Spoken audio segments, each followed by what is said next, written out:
Welcome to Queued Up with Ziz and Pam, where we have powerful conversation talking about what it means to be educated in the 21st century. So we are going to talk about part two of the shift in higher education. We alluded to in our last segment, the different economies, corporations, the gig economy, the sharing economy. So Pam, I know this is near and dear to your heart. It is. And it is to me as well, because of the many articles that you've written on the gig economy and so on and so forth. So why don't you just enlighten us, give us an overall view, and then we'll funnel down as we continue the conversation. Well, all of this is driven by technology, right? It's the change in technology which has driven the globalization and the opportunities worldwide, which means that we have a lot of things happening. We can have a professional accountant here who's making $80,000, and suddenly someone in India can do the same job for $10,000, and boom, even that level of professionalism is gone, because that is in essence sort of a gig job. And right. Gig job is not Uber drivers and things like that. It's also many professionals who work in conjunction with other professionals on projects, but they don't necessarily work under a corporate umbrella, although the corporations can hire them in that capacity. Very much like when you said that, Fiverr popped into my mind. If individuals who have talented in the graphical area or musical, whatever, you can hire them specifically for a particular project that you're working on. And I forget some of the other. Upwork is huge. Yes, Upwork's Upwork. Probably the biggest and has Yes. more of the professional base, although you're finding it on LinkedIn as well. But if you have an expertise in something, you can now market yourself, which is why this shift away from resumes to this branding of yourself, and also your skill sets become, and your experience becomes really valuable. And that's what's happening with this competition and struggle with degree versus your skills and your experiences in a market that's changing so fast. So this is where we've got to go to the fork in the road with regard to our children and the pathways they take, because these were not available to us. These are new. These are just in the past 10, 20 years.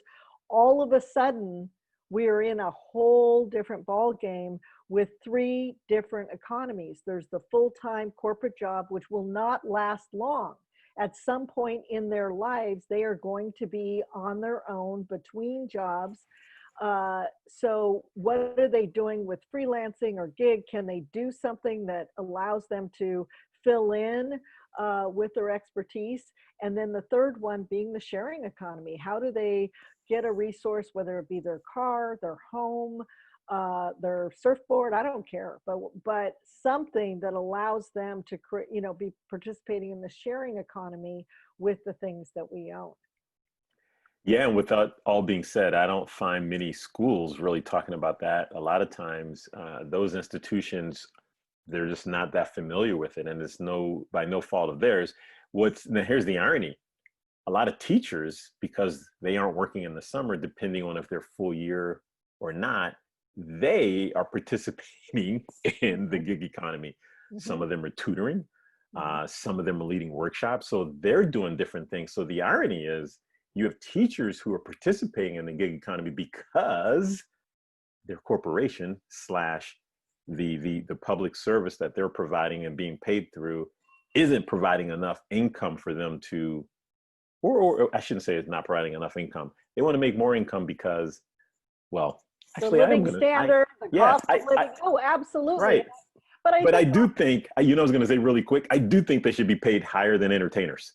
Oh, education is so much more important. And you don't go into education because you want to make a lot of money. You're in it because it's a calling, and they should be revered. They should be at a professional level that is the doctor, the lawyer, the whatever, because they are so critical in their role. But their role also is kind of excitingly changing to one of mentor learner, as opposed to the sage on the stage where they have to know everything, because they can't.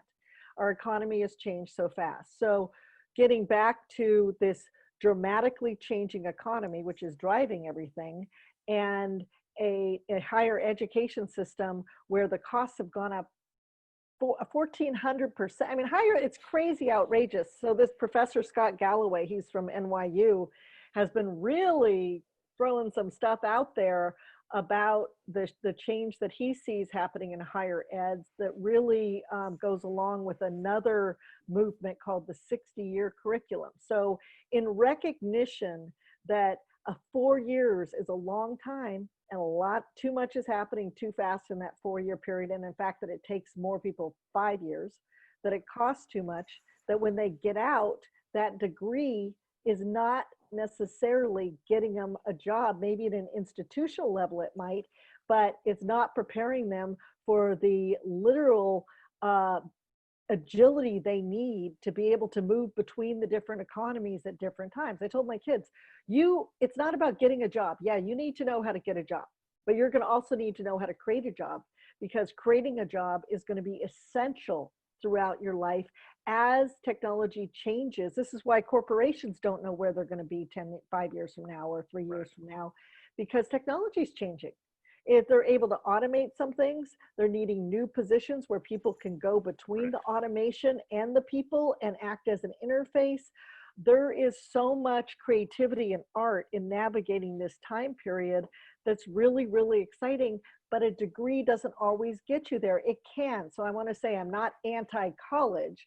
I just believe that most people do not need it. And colleges, Galloway was suggesting that what's going to happen with this is that many of the second or third or fourth tier colleges are going to not be able to make it through this, and that the technology companies like Google and Microsoft and Facebook are going to get in the education business to broaden the brands of MIT, Stanford, Harvard, whatever, so that instead of 10,000 students, you have 100,000, some online, some in person. And we're already seeing that with the MOOCs. Yeah. You know, we're already seeing the MOOCs that we can literally educate ourselves in anything right now. And it reminds me, I think I've spoken about this before, the Gutenberg Bible moment that shifted the world to be able to have people read, lay people. So before you'd have to listen to somebody in the pulpit tell you what the Bible said. And suddenly there was a Bible, Gutenberg Bible, that started the printing press that allowed for movable letters. And then they could quickly, cheaply produce books, and people began to learn to read. Not in schools, by the way, centuries where people learned to read. They taught themselves to read and write just in their communities. Even the slave community taught each other. They weren't allowed to write, but they were allowed to teach each other to read. And you know, it's so interesting if you think about history and the fact that most schools don't teach what happened before slavery. The African community was very rich in its education, in all of its glory, so to speak, and yet students aren't taught that. They didn't know that they could read. I mean, so, you know, Kunta Kinte could read, he could write. He was an educated man. Yes. A lot of the individuals who were enslaved and came here on the Atlantic slave trade, they were individuals who taught that person who had less melanin than them things that they didn't know. Exactly. And that's the whole point, is that somehow we've associated education with the school building. And that has not, it's a new construct. It's industrialized construct when we were preparing again for the compliance and the conformity to work in factories and to work in institutions where you had to fit in. That is no longer the case, and it's fabulous. So much opportunity, and this is where we all can look at the world in a new way and start from scratch. You know, it's like we're all elephants that were raised with a little rope around the leg, and we think we can't move, but oh my gosh, we're so powerful, we can move, and that's great. So now we have these systems that aren't sustainable, these institutionals, they're not delivering, they're too costly, they're taking too long, and guess what? They're beginning to recognize it by doing all these extension programs, shorter term programs, being able to be a different kind of vehicle, and that allow people to do small bites to adjust and pivot as the economy is pivoting. So Right. you can learn a skill, but guess what? 2 years from now, that skill might not be there. That's what we saw with all these STEM majors. The David Deming, I think I spoke about this before, where Yeah. he did a study of what was happening to people graduating in STEM, coming out making 69,000 or whatever, compared to 47 or 49 or whatever it is for an average graduate at the time.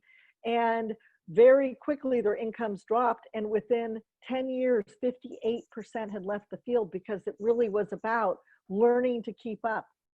And there was another study that was done over a 20-year period, actually in the 60s to 80s, I think, of Harvard graduates, the one that came out and they got the jobs, whatever, the other ones that didn't.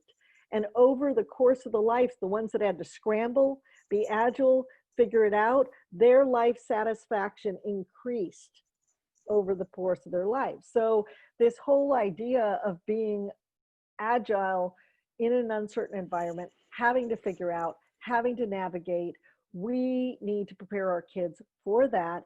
And this 60-year curriculum that was just in, it's called the 60-year curriculum, we'll post it on our notes, was this idea of just that, expanding the continuing education programs in college to leverage more people, shorter term, less expensive, skilled economy stuff.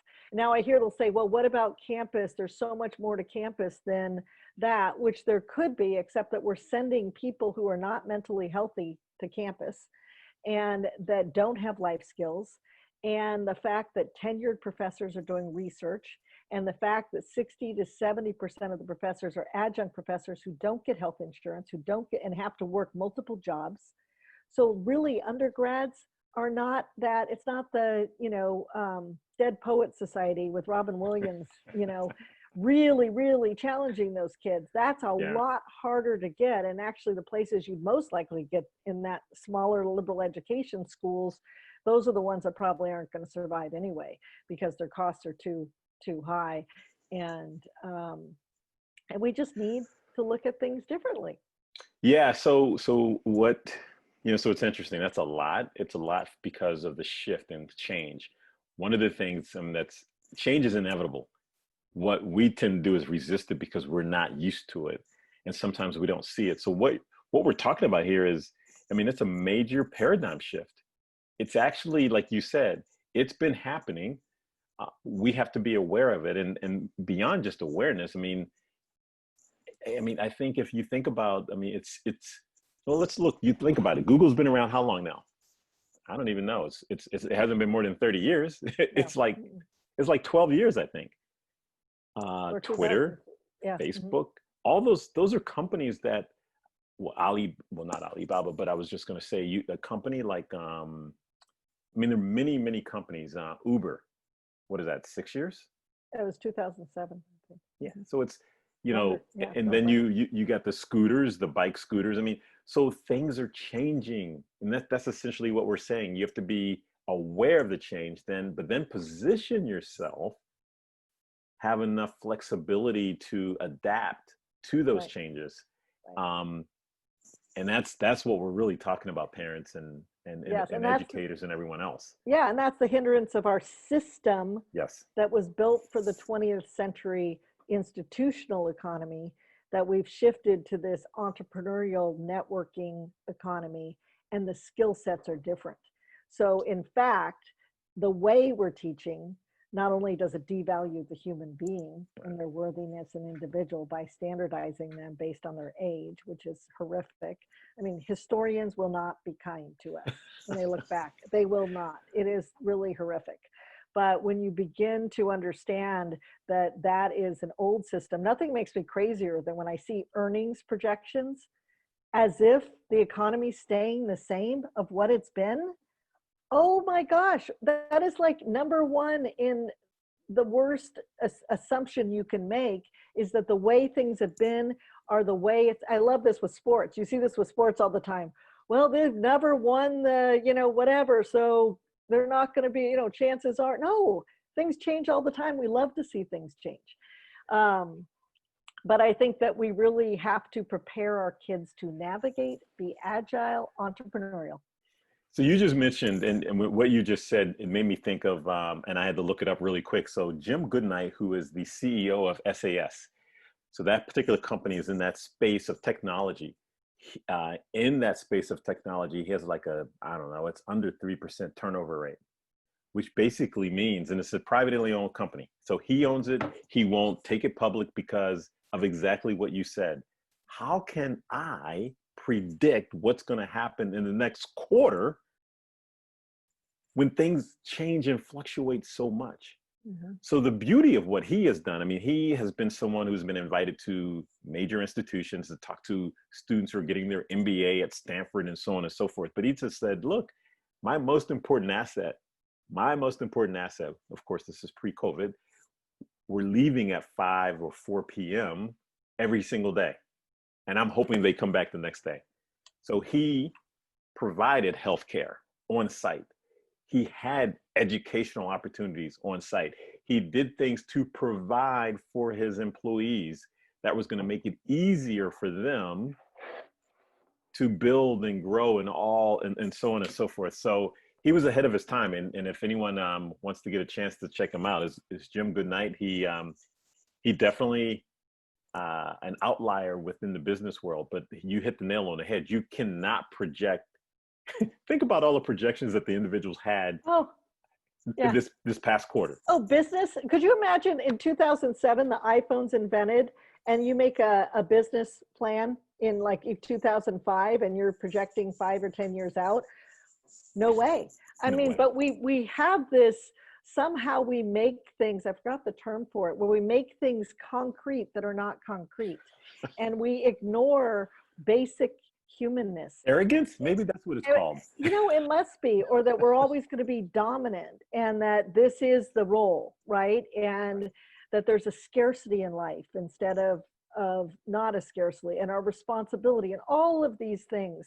But I think that the main thing is that we have to just understand, and which is why it's a paradigm shift, and there's exciting things happening in education, even at the higher ed level. I mean, Arizona State's building retirement housing on their community, so there's older and younger, and you know, it's yeah, That's and awesome. yeah, Arizona State, the largest. I think I've spoken a lot about Western Governors University, which is a competency-based university that's based on what you know. So what would happen if we let our kids in high school and in their early years really explore what they want to know, and then they get their degree, right? Because we've said 40% of people over the 25 are undergraduates, but that degree is no longer going to be 4 years or 5 years, right? Because that 5-year degree is outdated by the time you're already there. We need this experience with it in the real world. And this is unusual. In the past, when we've gone through shifts in eras from agriculture to industrial and industrial to the information age, it's been a kind of a longer spread, right? 100, you know, right. Now in 20 to 30 years, boom, complete shift. And it's because the technology builds on the technology. This whole idea of machine learning where they can all connect and learn from each other on a greater level, completely reshaping what's happening, what we do, but also creating tremendous opportunity. As I said, this new collar field that's opening up with cybersecurity and data science and you know, the whole front-end developer and Salesforce and technology that becomes the systems, all of those things are certificates, and you need it and gain experience because it's shifting so fast. Right. So this is why we just have to follow our kids, follow their interests, because they're going to need that agility. It is not one and done. We do not live a life of education before you're 25, work till you're 65, retirement. And it really didn't work for everybody. Right. Even retirement, when you retire and you just have money and you're with a bunch of older people all the time who are not well and not whatever, it turned out that wasn't so healthy. Because humans need to continue to grow. Otherwise, you get stagnant. You have to continue to evolve. So, yeah. So here's what we're saying. What we're saying is a major paradigm shift is underway, as you already know. If not, attention, the paradigm shift is happening. It's happening in higher education. We have clearly identified like the full-time slash corporate job, gig, and or sharing economy. So prepare yourselves, parents, students. I think parents, this might be one of those episodes where you encourage your child, like, you might want to take a listen to this Yeah. because Or, you're in high school. Yeah, go ahead. well, that they will be responsible for their navigation. So Yeah, we have exactly. to teach them to be responsible Right. for navigating. And this means we have to trust them to follow. This means this self-directed education where they're going to have to find the resources to decide that they're going to do different things, and not because we don't know. Exactly. Hello, parents, we do not know. All these apps that they use and their systems and their networks and how they find out different things, that is how they're going to find out how they're going to get the program that they need to get the job they need to have, and the friends that they need to know that help them get that other job. Because institutional, and this is the other thing with the whole earnings and degrees, they do it on job postings. Guess what? The majority of jobs aren't posted.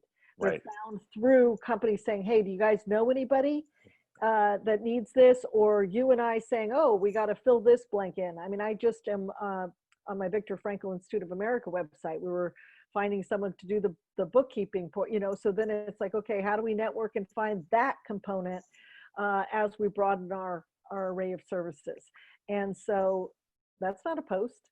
It's strictly reaching out to the network. And LinkedIn says 85% of jobs are found through networking.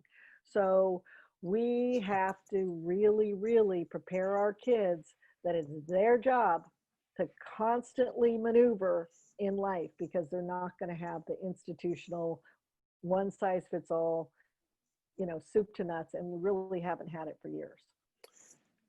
I don't think I need to add anything else to it. Your job will be found through another human being, through a network. Yep. Open up your networks, figure out who's in your network, understand who's in your network, which also means you have to understand who you are and what you have to offer. Yes, and allowing us as community members, parents reaching out with other parents, with businesses, to say it's all our jobs to create the environments that allow these kids to explore, experience, etc. That is critical. We have a big job ahead in this next century, not in defining them, but in creating the environments that allow them to flourish. Perfect way to end. Thank you, Pam, as Thank always. you. Anyone, if you have any questions, you don't agree, you agree, please share with us. We'd love to hear from you. Again, thanks for joining us on Queued Up with Ziz and Pam, where we have powerful conversations about what it means to be educated in the 21st century. Thank you for joining us.